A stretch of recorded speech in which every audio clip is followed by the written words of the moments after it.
What is up, Champ Nation? We are almost done with week one. Actually, we just got 2 games left tonight for Monday Night Football, and Gordon and I are going to make our official predictions for this upcoming year after seeing week one. What a starting weekend for the NFL. With no preseason, we got to see our first glimpse of the teams for this year. I think, waiting until after 1 week of the regular season is okay to make some official predictions. We got to see a little bit more of what's going to go on behind the scenes and what's going to take place on the field. So, let's get right into it and start making some predictions.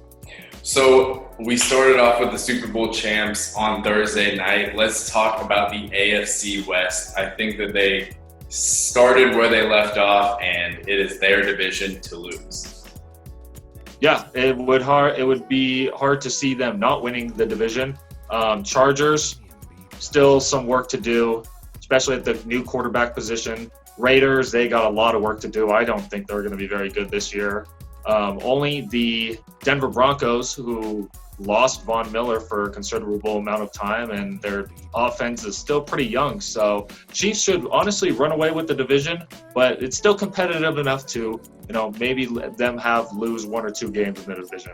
Chargers definitely played well on the defensive side of the ball, even with losing Derwin, which was very good after last year. Tyrod, definitely going to take some time. That offense still needs to gel. On the opposing side of the Chiefs, we had the Texans. So let's talk AFC South. And, we had Jacksonville not winning a game, and they won their first game.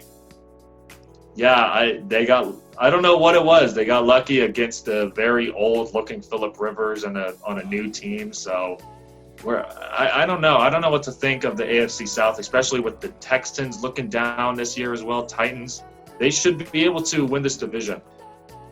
Yeah, I think it's still the Titans to lose. The Texans just don't look the same without D-Hop. But I will say David Johnson looked good and healthy, which is a very, very, very good thing for that Texan team. They had a hard time stopping Mahomes, which hard to really judge a defense when you got to play a quarterback like that. But definitely that number 2 team there, even with Jacksonville winning their first game. And I think the Titans remain there up top. So let's move on. We'll talk probably the most exciting division in football, the NFC South, after a horrible debut from Tom Brady. What do we expect? We had excitement all through that division all day. We knew that opening game was going to be rough for the Buccaneers. They have a lot of new pieces, no OTAs. The Saints returned a lot of good guys and only got a couple new guys as well. So I had a feeling that they were going to lose that game, even with nobody in the stands. But still, it still looks like Drew Brees' and the Saints' division to lose. The Falcons should be relatively competitive. So with the Panthers as well. But it should be Tom Brady second place in the division, looking up to first for Drew Brees. Yeah, bringing back all those players makes a huge difference when you don't have a preseason, and we definitely saw that happening in that game. I will give a shout out to Teddy Bridgewater. He played very well. Happy to see him succeeding in Carolina. Let's move on to the NFC North. Crazy day. There, you had 2 great games. And what do you think after seeing that? We saw a shootout in both games. Yeah, classic Lions losing, in comeback fashion to the Bears. Mitch Trubisky seems to have very good awareness for the Bears. Trubisky came out of nowhere and just put up a stat line that we haven't seen him put up in a while. And same with Aaron Rodgers. Trubisky always seems to eat against the Lions pretty well, and Rodgers just absolutely shredded that Minnesota defense. So no surprise. Golladay was out for the Lions, so that was a big hit for them. And as much as Adam Thielen did well, you definitely saw it's going to be a Thielen and Cook show. They don't really have much options now that Stephon Diggs has left that division. But who do you think after that first game between Minnesota and Green Bay, which one do you think has the division? After that first week, I am really impressed by the Packers. It is only one game, but hey, one game, overreaction Monday on the first Monday of the season. I think that they will actually return back to the playoffs. Before the season, I probably would have picked Minnesota to win by a game or two. I'm going to switch that and pick the Packers to win by a game or two now. I think they're going to win, and I think Minnesota and the Bears, too, might be close behind them as well. Yeah, that division is definitely always one of the most interesting ones. Let's stay up there and talk AFC North. We saw Lamar start where he left off as well. We saw the Browns start where they left off, not playing well. And that was just a blowout. Yeah, it's more to the point of, hey, are the Ravens really that good or are the Browns really that bad? And you just hope that the Ravens are really that good if you're the Browns fans, because they were expecting a little bit more progression for Baker Mayfield, and they got a bunch of new pieces on defense and offense as well. So you hope that for the Browns that the Ravens are just that much better than you, because they stunk out there on Sunday. We still have Pittsburgh tonight against Tennessee, a tough matchup. I really do expect them to finish last in that division. I will say Joe Burrow played a great debut. I think that he did everything right. He set them up to go to overtime, made no mistakes really, and I was very much impressed with Joe Burrow.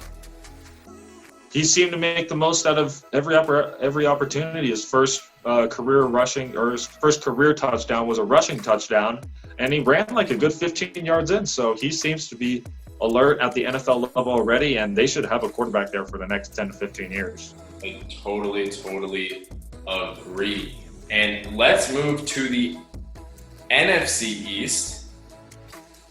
Interesting all over. I mean, we saw my Eagles get embarrassed by a nameless team. We saw the Cowboys lose on a blown call. And we have the Giants playing tonight against Pittsburgh. I mean, that division is going to be all over the place all year. Even though they lost, I think Dallas has the edge. It seems to be this year again, just like the last couple of years, 9 wins, maybe 10 wins will be enough to win the NFC East. So, yeah, I think it's going to be between Dallas and Eagles, and maybe this year Dallas can actually beat an Eagles team when they actually have some players. But we're going to see what happens. Like you said, it's just the Washington football team, they ended up winning. So who knows? Who knows who's going to be left standing at the end of the year for this division?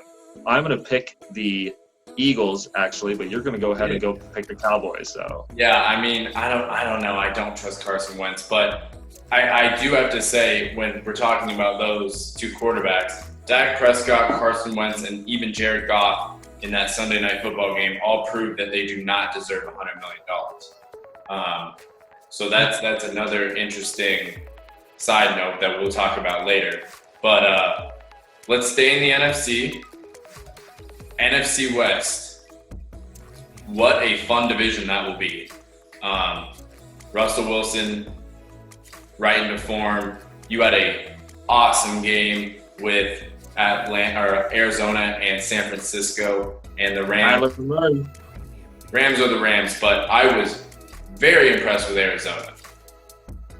Yeah, Kyler Murray, he's going to be really good, and DeAndre, getting him is only going to help him. Yeah, D-Hop just opened that offense. And, I mean, they held their own on defense. They held a 49er offense to 20 points, where they're not a team that scores a lot, but, I mean, their defense wears you down and you're on the field a lot. But great game, great first game for both those teams. I look to both of those teams to play really well as we move towards the season. I still think it's Seattle's division. I don't 100% trust in Jimmy G yet and that 49er team, but it's definitely going to be one of the more exciting divisions. And let's finish up with that AFC East and your new look Patriots. Cam Newton is going to rejuvenate his career and go after an MVP. My goodness, am I very happy to have Cam Newton. Before the season, I was very hesitant, on how we were going to do, especially before we got Cam Newton. I was looking like, hey, man, we're going to go 8-8, maybe even worse. Now, with Cam Newton, I'm thinking we can put this division away, hopefully by week 13, week 14, especially if we keep playing well against our divisional opponents. I got to believe in Cam Newton and especially Bill Belichick now that they seem to be in sync and knows what each other wants to do and what they like to do. So look for them to go at least 10 to 12 wins this season with Cam Newton. Jets left off where they were, having a hurt Le'Veon Bell. Miami's still Miami. Don't really expect much from them. And Buffalo played well. Josh Allen played really well. Stephon Diggs stepped into his role as that number one receiver, and that defense played well. So Buffalo and New England are going to fight for that AFC East title, but whoever loses will definitely more than likely make the playoffs as a wild card spot. So interesting first weekend. Before we wrap up, let's go and make some predictions on our awards for the year.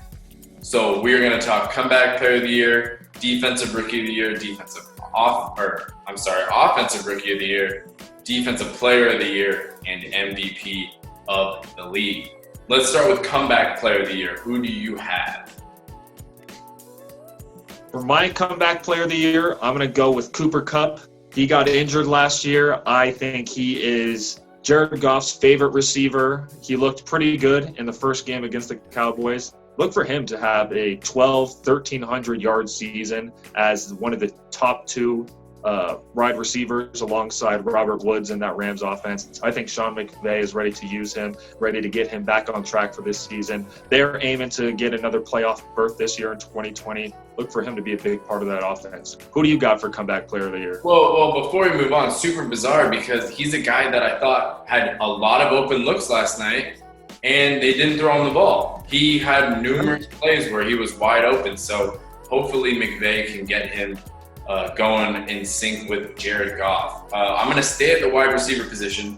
A guy who had a slow start, but it's good to see him on the field, healthy, ready to go, and I'm kind of encouraged to see what he can do as the season goes on with Mr. Joe Burrow. I have AJ Green.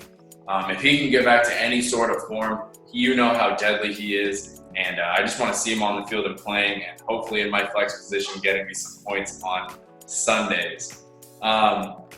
They're gonna get even better. I think AJ Green has his best quarterback ever, and Joe Burrow has ever had.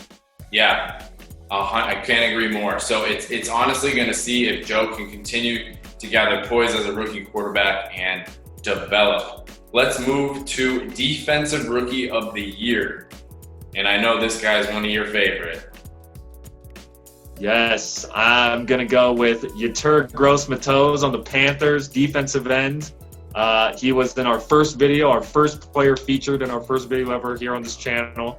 I think he played all right on Sunday, but you know what? I think he's going to keep getting better and hopefully get a double-digit sacks to really help him get that defensive rookie of the year. Definitely an exciting player to watch.